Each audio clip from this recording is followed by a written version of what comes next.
Hello दोस्तों, welcome back to our view novel. यह video Soulland 5 की नोवेल पर बेस्ड पार्ट 58 है। पिछले पार्ट की लिंक नीचे डिस्क्रिप्शन और ऊपर आई बटन में मिल जाएगी। यदि आप चैनल पर नए हो तो सब्सक्राइब भी कर सकते हो। चलिए तो आज का पार्ट शुरू करते हैं। स्वॉर्डसेंट कुछ ही सेकंड में अपने ओपोनेंट का काम खत्म कर देता है। साथ ही लिंगर ने अपने ओपोनेंट के वेपन एक सिल्वरी लंबी छड़ी को भी लेकर आ जाता है और तांगसन को दे देता है। तांगसन ने भी उसे जल्दी ही उसकी स्टोरेज बैग में रख लिया होता है। वहीं तांगसन को अब मेई के मैच का इंतजार होता है, लेकिन तांगसन कुछ नर्वस होता है और आखिरकार मैच जल्दी ही शुरू होने वाला होता है। मेई के ब्लैक हेयर रिंग पर पहुंचने के साथ तुरंत ही पिकॉक चेंज के साथ ब्लू कलर के होने लगते हैं। साथ ही मेई अपने पिकॉक चेंज में पहले ही आ जाती है, जिससे वह अपनी असली पहचान को छिपा सके। हालांकि यह इंस्ट्रक्शन पिकॉक किंग ने ही मेई को दिए होते हैं, जिससे मेई की इंसानी पहचान सभी को सामने तुरंत ही ना आए।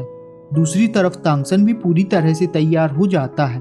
यदि मेई का ओपोनेंट कोई स्वॉर्डसेंट की तरह खून का प्यासा होता है तो उसे बचा सके। वहीं मेई का ओपोनेंट स्काई फॉक्स क्लैन की सेकंड लेवल की ब्लड लाइन वाली डीमोन दिखाई देती है। यह गोल्डन फॉक्स रेस के साथ ही गोल्डन ब्लड लाइन से होती है। इसे देखकर तांगसन शांत हो जाता है और रेफरी के इशारे के साथ यह मैच शुरू हो जाता है। मैच शुरू होने के साथ ही फॉक्स ने अपने क्लॉन को बना लिया होता है। यह दूसरे फॉक्स क्लैन की अपेक्षा फाइट में अच्छे होते हैं। साथ ही यह स्काई फॉक्स की तरह काफी रेयर भी होते हैं। फिर वह 2 फिगर 4 हो जाते हैं और एक साथ मेई पर अटैक करने के लिए आगे बढ़ जाते हैं। दूसरी तरफ मेई ने अपना राइट हैंड ऊपर किया और चुपचाप पिकॉक फेदर शुरू हो जाता है। उसी के साथ मेई के पिकॉक विंग्स फैल जाते हैं, जैसे कि वह डांस कर रही हो। बॉडी के आसपास सिल्वरी लाइट के पैटर्न दिखाई देने लगते हैं। माथे पर गोल्डन क्राउन दिखाई देने लगता है। मेई स्पेस कट एबिलिटी का यूज करने वाली होती है, जिससे वह फिगर जो मेई की ओर बढ़ रहे होते हैं वह रुक जाते हैं और वह आगे जाने की हिम्मत नहीं कर सके और गोल्डन फॉक्स गर्ल जल्दी ही पीछे हट जाती है। लेकिन तभी उसने फील किया होता है वह अब पीछे भी नहीं हट पा रही है। दरअसल उसके पीछे भी सिल्वर स्पेस कट के पैटर्न बनने लगते हैं। गोल्डन फॉक्स गर्ल की किस्मत खराब थी जो उसका मुकाबला किसी स्पेस एबिलिटी से होता है, क्योंकि स्पेस एबिलिटी पर उसका कोई फिजिकल अटैक काम करने वाला नहीं होता है, जिससे वह चिल्लाने लगती है और हार मान लेती है। उसका खेल खत्म हो जाता है। हालांकि वह मारी नहीं जाती है। इसी के साथ सूरा भी वहां से निकल जाता है। जगह डार्क केव। पिकॉक डीमोन किंग ने पहले ही मेई को बुला लिया होता है। पिकॉक किंग को भरोसा होता है क्लासिक मैच में वह फैमिली इनहेरिटेंस के टेस्ट को पास करने के बाद पार्टिसिपेट करेगी और फिर बाहर खड़ी होगी। आखिरकार उसके पास ह्यूमन ब्लड है और पिकॉक रेस में पैट्रियार्च के पद को लेने वाली होती है, जिसके लिए उसे एंसेस्ट्रल से रिकॉग्नाइज किया जाना चाहिए। इसलिए मेई का इनहेरिटेंस समय से पहले ही शुरू होने वाला होता है। उस डार्क केव में कुछ भी नहीं दिख रहा होता है। इसके साथ ही मेई काफी शांत होती है। उसे किसी भी चीज की कोई जल्दी नहीं होती है। इसी के साथ मेई ने आंखें भी बंद कर ली होती हैं और चुपचाप अपने आसपास होने वाले चेंजेस को देख रही होती है। इसी के साथ मेई ने सूरा के लक स्टोन को हाथ में पकड़कर रखा हुआ होता है, लेकिन इसी के साथ उसे सूरा के सच को जानने की इच्छा होती है। उसी के साथ मेई को कुछ आसपास फील भी होता है। अब मेई एक सिल्वरी स्पेस पर आ गई होती है। अब यहाँ सब कुछ ज्यादा ही लाइट के साथ दिखाई देने लगता है। यह कुछ अल्टर के जैसा होता है। अल्टर के आसपास एंडलेस वॉइड के जैसा होता है। यहाँ पर मेई को चलने में भी काफी समस्या हो रही होती है। साथ ही अल्टर से सिल्वरी लाइट फ्लैश हो रही होती है और वह लाइट मेई की बॉडी से गुजर जाती है, जिससे मेई ट्रांसपेरेंसी हो जाती है। वहीं अल्टर कलर बदलते हुए ब्लैक हो जाती है और फिर सिल्वरी लाइट की रे निकलती हैं, जिससे मेई बचने लगती है और जल्दी ही वह सिल्वरी लाइट सिल्वर थ्रेड बनते हुए डिसअपीयर हो जाती है और फिर से दिखाई देता है। लेकिन उसके साथ ही वह मेई के पैरों में दिखाई देता है। मेई कुछ समझ पाती उससे पहले ही उसके साथ फिर से ऐसा ही होता है। अब मेई सोच रही होती है क्या यह टेस्ट है। इसके साथ ही मेई अब टेस्ट को भी समझ जाती है। उसके पैरों के नीचे अल्टर अनगिनत स्थानिक शक्तियों द्वारा बनाई गई है। उसके आने के साथ वह पावर बिखर गई है अब उनकी वापसी होने वाली है और उसे इन अटैक से बचते हुए उसे पूरा करना होगा। मतलब वह सभी थ्रेड एक साथ अल्टर पर करने होंगे। तभी मेई को 8 रेड लाइट दिखाई देती हैं जो सभी दिशाओं से उड़ रही होती हैं।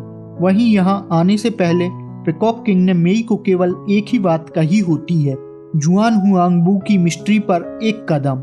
यह याद आते ही मेई डांस करने लगती है। यह मेई का सीक्रेट स्किल डांस होता है जिससे उसकी बॉडी फ्लैश होने लगती है। सिल्वरी लाइट अल्टर पर गिरते हुए फ्यूज हो जाती है और इसके साथ ही और भी लाइट आने लगती है, लेकिन मेई अपना हेवनली सीक्रेट डांस कंटिन्यू रखती है। साथ ही वह और तेज होने लगता है। मेई के पास केवल एक ही मौका होता है, हालांकि इसे लगातार बनाए रखना भी काफी थकाने वाला होता है। और वहीं स्पेस कट का अटैक मेई पर खत्म नहीं हुआ होता है, जिससे मेई को पता चल जाता है अभी उसने यह टेस्ट पास नहीं किया है।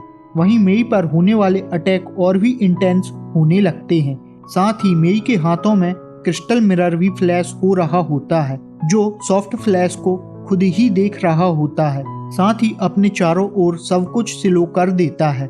यदि कुछ ऐसा है जो स्पेस पावर को इफेक्टेड कर सकती है तो शायद वह है time. Crystal mirror crystal डीमोन emperor के टोकन से आया हुआ है और टोकन में जिसका इम्प्रिंट होता है वह है टाइम चेंज। इसने मेई के टेस्ट में अपना इम्पोर्टेंट रोल निभाया होता है। भले ही टाइम चेंज ज्यादा देर तक नहीं टिक सका, लेकिन जितना था वह मेई के लिए काफी था।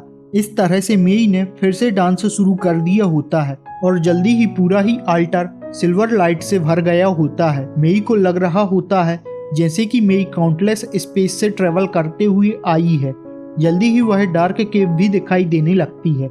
हालांकि अब इस केव में डार्क नहीं बल्कि सिल्वरी लाइट बिखरी होती है और जल्दी ही मेई पर सिल्वरी व्हाइट पीकॉक के साथ माथे पर गोल्डन क्राउन भी होता है। साथ ही हो रहे चेंज मेई की बॉडी में फ्यूज हो जाते हैं। इसमें कितना टाइम निकल गया होता है मेई को इसके बारे में कोई जानकारी नहीं होती है। साथ ही मेई ने ध्यान से देखा होता है तो सबसे पहले उसने फर्स्ट लिंग आई में खुद को देखा होता है, वह भी किसी ऊंची जगह पर। दूसरे में आसमान में ऊपर उड़ते हुए उसके साथ ही एक फिगर उसके साइड में होता है जिससे ब्लू लाइट फैल रही होती है। और आखिर में तियानजी लिंग की रेड आई अभी भी चारों ओर डांस कर रही होती है। यह सब मेई को एक इल्यूजन की तरह लगता है, लेकिन यह काफी साफ साफ होता है। मेई ने यह सब सीक्रेट ही देखे होते हैं। केव के बाहर पीकॉक किंग इंतजार कर रहा होता है। जल्दी ही वह मेई से उसके रिजल्ट के बारे में पूछने लगता है। मेई ने ज्यादा कुछ नहीं कहा, बस हाँ में सिर हिलाया होता है, क्योंकि सुकिन ने पहले ही मेई को ऐसी स्थिति में संभलने के लिए या ज्यादा ना बताने के लिए कह दिया होता है।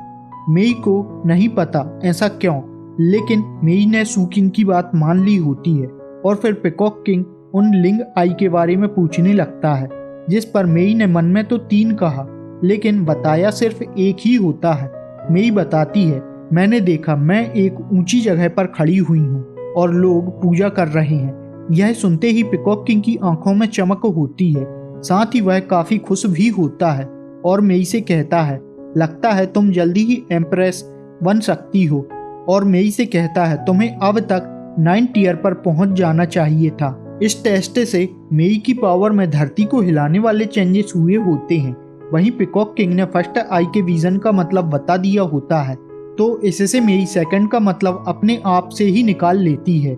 मेई सेकंड विजन का मतलब अपने किसी साथी से लगाती है, लेकिन वह कौन है? क्या वह मेई खुद है? इसी के साथ थर्ड लिंग आई का मतलब विनाश से भरा हुआ होता है।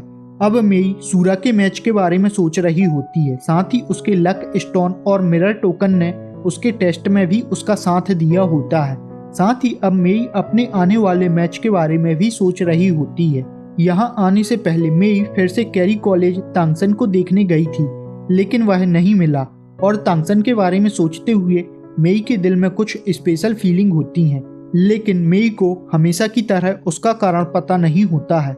दूसरी तरफ तांगसन स्वार्ड सेंट को जगन्नाथ पैलेस की ओर भेजता है और खुद तियानयांग सेक्रेड माउंटेन पर आ जाता है। आज की फाइट में तांगसन ने यिन और यांग के मैजिकल इफेक्ट को देखा हुआ होता है। इसमें कोई शक नहीं, वह जो गोल्डन मैमथ था वह क्लासिकल मैच में पार्टिसिपेट करने वाला सबसे पावरफुल पावर हाउस होने की उम्मीद होती है, लेकिन इन और यांग के इफेक्ट में वह काफी आसानी से हारा गया होता है। ऐसा कहा जाता है इन और यांग उस समय प्रेजेंट हुए जब हेवन और अर्थ पहली बार खुले थे, और केवल जब ही इन और यांग फ्यूज हुए और ड्रैगन और लेक के फ्यूजन से लाइफ बॉर्न हुई। इस तरह से इसमें काउंटलेस मिस्ट्री हैं। तांगसन को गॉड बनने पर इसका काफी एक्सपीरियंस था, लेकिन जो आज तांगसन ने देखा था वह उसके लिए पूरी तरह से नया है।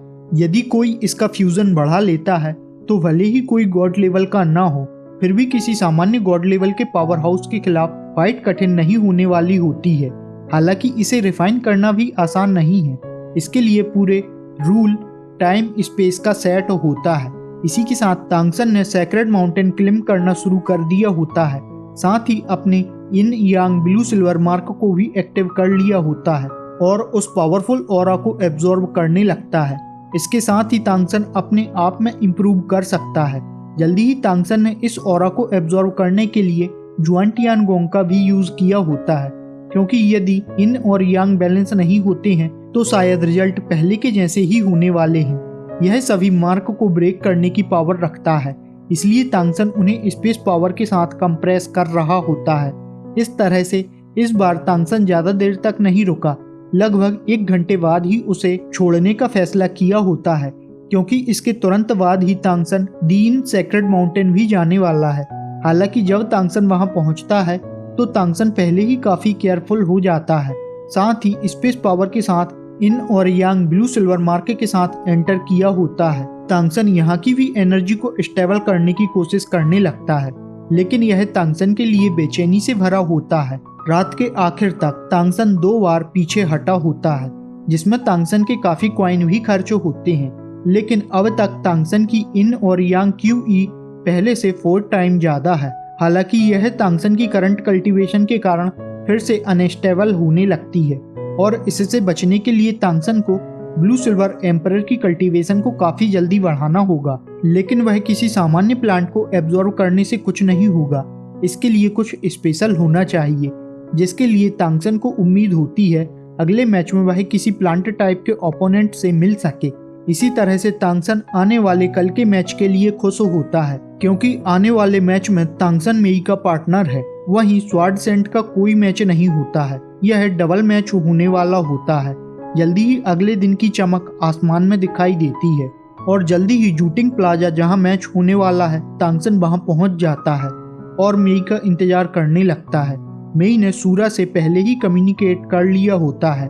आज तांगसन व्हाइट ड्रेस में होता है, जिससे मेई ने भी उसे दूर से ही देख लिया होता है और जल्दी ही तांगसन के पास पहुंच गई होती है।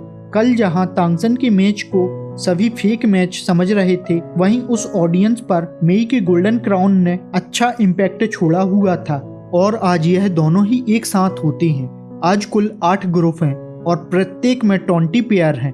तांगसन मेई के साथ चल रहा होता है, लेकिन मेई तांगसन से कुछ लंबी होती है।